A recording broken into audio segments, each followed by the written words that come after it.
Clara Hensley, a woman in her early 70s, moved slowly among the weathered headstones, her gray hair tied back in a loose bun. She wore a faded blue cardigan, its hem frayed, and carried a small gardening trowel and a bundle of wildflowers. A tarnished locket hung around her neck, its surface etched with a faint anchor symbol. Her hands, rough from years of work, brushed dirt from a gravestone inscribed with the name Thomas Hensley, U.S. Navy, 1968 to 1972. Clara was a familiar sight here, tending to the veterans section of the cemetery, a row of modest markers often overlooked by the town. She worked quietly, pulling weeds and placing flowers, her movements steady despite the ache in her joints. Most folks assumed she was just a grieving widow, honoring her husband. Few noticed the faint scar on her forearm, a jagged line hidden beneath her sleeve, or the way her eyes scanned the horizon like someone who'd once lived by vigilance. At the edge of the cemetery, a group of teenagers loitered, their laughter sharp against the wind. One of them, a lanky boy named Ethan, was filming a video for his social media, narrating with a smirk. "Yo, check out this creepy old place," he said, panning his phone across the graves. "And there's the flower lady again. What's her deal? Bet she's just some lonely grandma with nothing better to do." His friends snickered, tossing pebbles at a rusted flagpole nearby. Clara didn't look up, but her grip tightened on the trowel as Ethan's voice grew louder.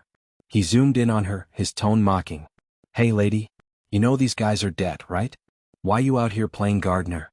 The others laughed, but Clara kept working, her face calm, her eyes fixed on the headstone. Ethan, emboldened by his audience, stepped closer, kicking a clod of dirt toward her flowers. "Come on, say something for the camera. You got a story or you just obsessed with dead soldiers?" The air grew heavier, the wind carrying a chill. Clara paused, her hand brushing the locket. "Careful, son," she said, her voice low but steady like the tide before it turns. "You're treading on more than dirt." Ethan scoffed, but something in her gaze, a quiet, unyielding strength, made him hesitate. He recovered quickly, turning back to his phone. "Whatever, chat. This lady's probably just crazy. Let's see if we can spook her." He reached down, picking up one of her wildflowers and twirling it mockingly before tossing it into the mud. Before Clara could respond, a low rumble cut through the wind. A black sedan with tinted windows rolled up to the cemetery's entrance, its engine idling smoothly. Two women in crisp naval uniforms stepped out, their boots crunching on the gravel. One carried a folder marked with a classified stamp, the other had an insignia on her sleeve, an anchor crossed with a trident. They moved with purpose, their eyes locking onto Clara. "Mrs. Hensley," the older officer said, her voice formal but warm. "We need to speak with you. It's urgent." Clara stood slowly, brushing dirt from her hands. She glanced at Ethan, who was still filming, his jaw slack. The teenagers had gone silent, their bravado fading as the officers approached. Clara nodded, her expression unreadable, and followed the women toward the sedan. As she passed Ethan, she paused, her eyes meeting his. "You asked for a story," she said softly. "Be careful what you wish for." The sedan's doors closed with a heavy thud, and it pulled away, leaving a cloud of dust in its wake. Ethan's phone was still recording, but his hands were shaking. The cemetery felt emptier now, the wind carrying the faint echo of Clara's words. Online, his video was already spreading, viewers flooding the comments. "Who's that lady? Those were Navy officers. What's going on? Did you see that locket?" Back at the cemetery, the wildflowers lay scattered in the mud, but the locket's anchor symbol seemed to linger in the air. Who was Clara Hensley, and why had the Navy come for her? The town would soon learn that some stories, buried like the graves she tended, were far bigger than anyone could imagine. What do you think? Who's the quiet hero in your life, tending to the past without asking for praise? Share their story in the comments, spread this one, and subscribe for part 2 to uncover Clara's truth. Who else deserves to be remembered? The black SUVs cut through the rain-soaked streets, their wipers slicing rhythmically against the downpour. Inside the lead vehicle, Sam Whitaker sat in the back, his hands resting calmly on his knees. The singed eagle patch on his jacket seemed to glow faintly under the passing streetlights. The two men in suits sat up front, their silence as heavy as the storm outside. Sam's gray eyes stared out the window, tracing the blur of neon signs and wet asphalt, but his mind was elsewhere, somewhere far from this small town in a past buried under decades of secrecy. The diner incident had already begun to spread. Tyler's livestream, meant to mock an old man, was now going viral for all the wrong reasons. Clips of the suited men and the SUVs were being shared across platforms, with comments flooding in, Who is this guy? Pentagon vibes, anyone? That kid messed with the wrong dude. By morning, the video had racked up millions of views, and the hashtag quiet hero was trending. Back in the SUV, the driver glanced at Sam through the rearview mirror. "Sir," he said, his voice low but respectful, "we weren't expecting to pull you out like this." The situation escalated faster than anticipated. Sam didn't respond immediately. He reached into his jacket pocket, pulling out a small, weathered photograph. It showed a younger Sam, clean-shaven, standing shoulder to shoulder with a group of men in desert camo. Their faces were grim but resolute, and behind them, a dusty horizon stretched endlessly. He traced a finger over the photo, lingering on one figure, a man with a familiar eagle patch on his shoulder. "Escalation's nothing new," Sam finally said, his voice barely audible over the hum of the engine. "But that kid, he didn't know what he was burning." The man in the passenger seat turned slightly, his earpiece catching the light. "The patch has been noted, sir. We'll ensure it's replaced. And the file, it's being reopened as we speak." Sam's jaw tightened, but he said nothing more. The SUV pulled into an unmarked lot behind a nondescript government building, its windows dark except for a single light on the top floor. The men escorted Sam inside, past security scanners and down a sterile hallway lined with locked doors. At the end was an office, where a woman in a sharp blazer waited. Her nameplate read Colonel Elaine Harper, and her desk was cluttered with files stamped classified. A single folder, thick and yellowed, sat open in front of her. Across its cover, in bold red letters, was a single word, Warhawk. "Mr. Whitaker," Colonel Harper said, standing as he entered. "Or should I say Lieutenant Colonel Whitaker, retired. It's an honor." She gestured to a chair, but Sam remained standing, his hands clasped behind his back. The eagle patch, now slightly charred, seemed to draw her eye. "We didn't expect to see you again. Not after Mazar-e Sharif. Or Fallujah. Or Operation Iron Pike." Sam's eyes flickered, but his face remained unreadable. "I didn't expect to be seen," he said. "Thought I made that clear 20 years ago." Harper nodded, her expression softening. "You did. But the world's changing, Sam. People are starting to ask questions again. That video, it stirred things up. They're calling you a hero online, but they don't know the half of it." She slid the Warhawk file across the desk. Inside were grainy photos of a younger Sam, leading a team through a burning village, pulling a wounded comrade from a collapsed building, standing over a cache of enemy weapons. There were citations too, Silver Star, Bronze Star, Purple Heart, but also redacted pages, entire missions blacked out. At the bottom of one page was a handwritten note. "Warhawk neutralized primary target. Mission success. Recommend immediate extraction and cover." Harper tapped the file. "You walked away from all this. No parades, no medals pinned on your chest in public. Why?" Sam's gaze drifted to the photograph in his hand. "Because it wasn't about me," he said. "It was about them." He nodded toward the photo, to the men who stood beside him in the desert. "And they're not here to take a bow." Back at the diner, Tyler was still reeling. The live stream had ended abruptly when his phone died, but the internet was relentless. Comments poured in, some calling him out, others speculating wildly about Sam's identity. "Bet he's ex-CIA. Nah, Delta Force. Dude's gotta be a legend." Tyler sat in the booth, his friends long gone, staring at the lighter on the table. The waitress, wiping down the counter, shot him a look.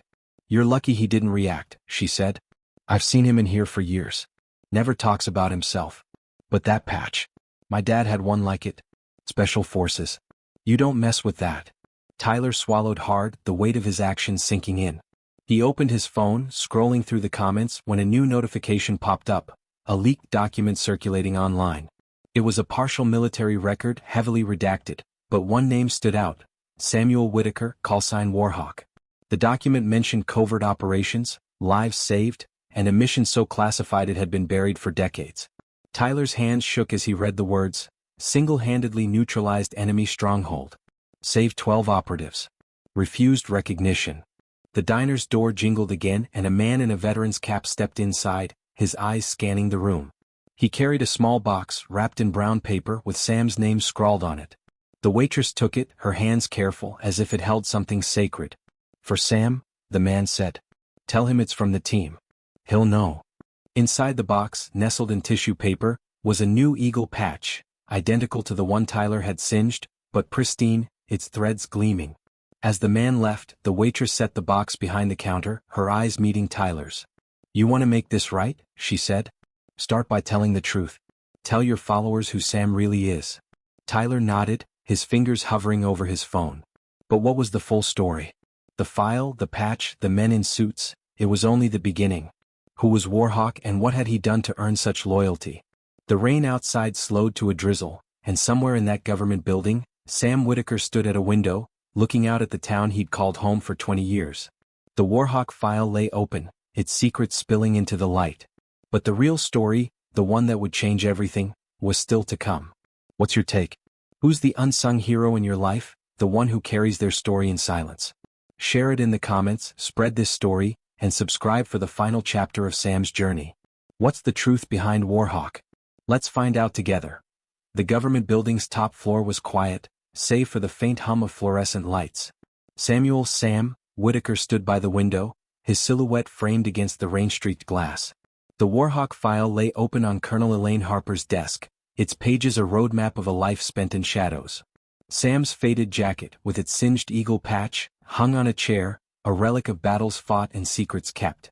In his hand, he held the weathered photograph of his old team, their faces etched with the weight of a mission that had changed them all. Colonel Harper leaned back in her chair, her eyes studying Sam. "The video's gone global," she said, her voice steady but tinged with urgency. "People are digging. They're calling you a hero, Sam, but they're also asking questions. About Mazari Sharif. About Iron Pike. We can't keep the lid on this much longer." Sam's gaze didn't waver from the window. "Let him talk," he said softly. "Doesn't change what happened. Or what didn't." Back at the diner, the morning sun broke through the clouds, casting a warm glow over the parking lot. The small town was buzzing. Tyler, the kid who'd mocked Sam on his live stream, hadn't slept. His phone was flooded with notifications, hundreds of thousands of views, comments ranging from outrage to awe, and a growing demand to know who Sam Whitaker really was. The leaked document, a partial military record with Sam's name and the callsign Warhawk, had sparked a firestorm online. Hashtags like #WhoIsWarhawk and #QuietHero trended worldwide, with veterans and civilians alike sharing stories of unsung heroes they'd known.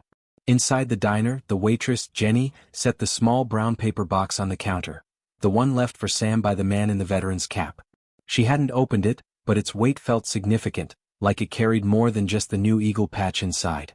Tyler sat in the same booth as the night before, his bravado gone, replaced by a nod of guilt.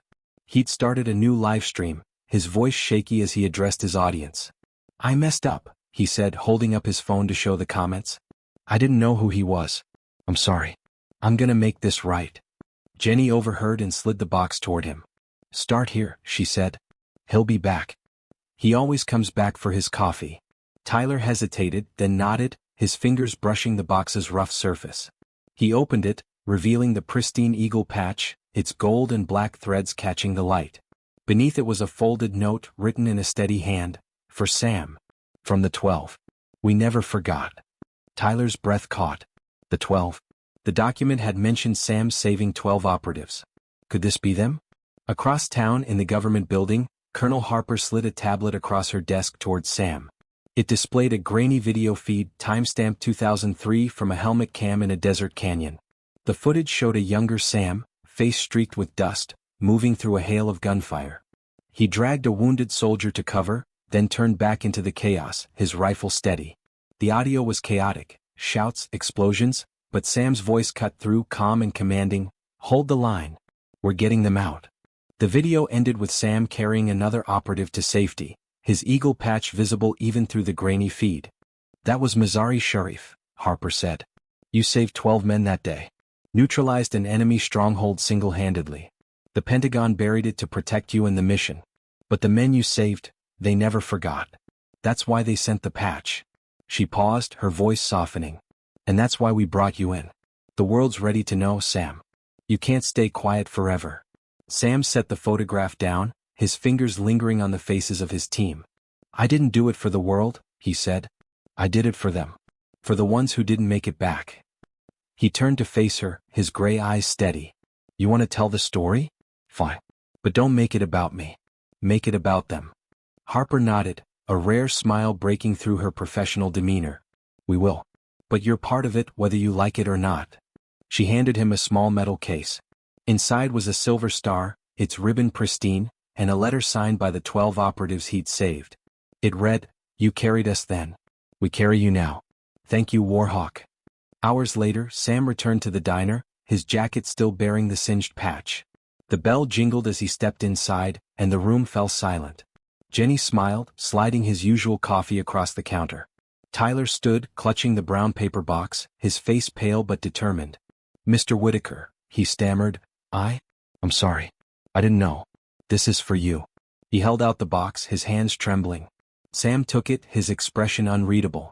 He opened it, pulling out the new eagle patch. For a moment he just stared at it, then at the note inside. His lips twitched, not quite a smile but something close. "You didn't know," he said, his voice low. "Now you do. Learn from it." He tucked the box into his jacket and sat down, sipping his coffee as if nothing had happened. The story didn't end there. Tyler's apology video, raw and unscripted, went viral, amassing millions of views. The diner became a pilgrimage site for veterans and locals, who left notes and patches on a makeshift wall of honor. The Pentagon, under pressure, declassified parts of the Warhawk file, revealing Sam's role in saving lives during covert operations. A small ceremony was held in the town square, where Sam reluctantly accepted a community award, not for himself, he insisted, but for his team. As the sun set over the town, Sam stood alone in the diner's parking lot, the new eagle patch now sewn onto his jacket beside the singed one. He looked at the photograph one last time before slipping it into his pocket. The rain had stopped and the neon sign glowed steadily above him. He didn't need the world's applause. He never had. But the story of Warhawk and the men he'd saved would live on. This is the story of a quiet hero, one who carried the weight of his past in silence. Who's the unsung hero in your life? Share their story in the comments, spread this one far and wide, and subscribe to keep these stories alive. Let's honor those who never ask for it but deserve it most.